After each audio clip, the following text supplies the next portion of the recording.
भारतीय राजनीति के सबसे माहिर रणनीतिकार अमित शाह और दक्षिण भारत के सबसे बड़े जननायक थलपति विजय जब चेन्नई के पास चेंगलपट्टू में आमने सामने आए तो पूरे देश के सियासी गलियारों में एक नई बहस छिड़ गई। केंद्रीय गृह मंत्री अमित शाह की अगवानी के लिए खुद तमिलनाडु के मुख्यमंत्री सी जोसेफ विजय फूलों का गुलदस्ता लेकर पहुंचे। दोनों नेताओं के चेहरे की हल्की मुस्कान और हाथ मिलाने के इस पल ने राज्य की राजनीति के पारे को अचानक बढ़ा दिया।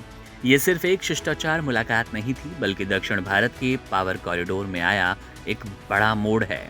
केंद्रीय गृह मंत्री अमित शाह यहां सदर्न जोनल काउंसिल की 31वीं महत्वपूर्ण बैठक की अध्यक्षता करने पहुंचे हैं। इस परिषद की मेजबानी तमिलनाडु के पास ही है और मुख्यमंत्री विजय इसके उपाध्यक्ष की भूमिका निभा रहे हैं। इस अंतर्राज्यीय बैठक में तमिलनाडु के साथ साथ आंध्र प्रदेश, कर्नाटक, केरल, तेलंगाना, पुडुचेरी, अंडमान निकोबार और लक्षद्वीप जैसे राज्य शामिल हैं। इस मंच का मुख्य उद्देश्य राज्य के आपसी मतभेदों को सुलझाना और केंद्र के साथ बेहतर समन्वय बनाना है। पर्दे के पीछे की कहानी ये है कि बंद कमरे में हुई इस पहली आधिकारिक बैठक में कई गंभीर मसलों पर चर्चा हुई। माना जा रहा है कि मुख्यमंत्री विजय ने तमिलनाडु और कर्नाटक के बीच वर्षों से चले आ रहे कावेरी जल विवाद और केंद्र के पास अटके राज्य के लंबित फंड जैसे जलते हुए यानी कि ज्वलंत मुद्दों पर गृह मंत्री के सामने मजबूती से अपनी बात रखी।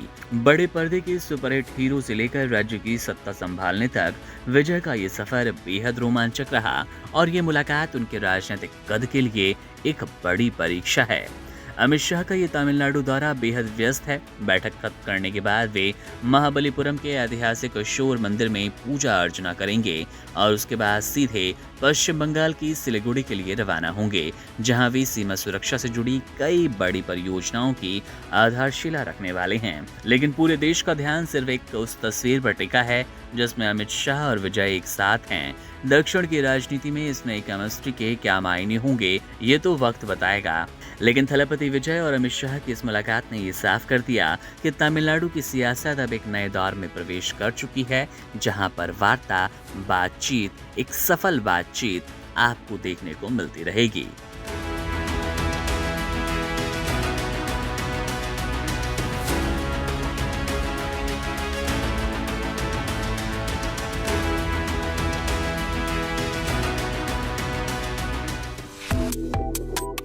Subscribe to One India and never miss an update.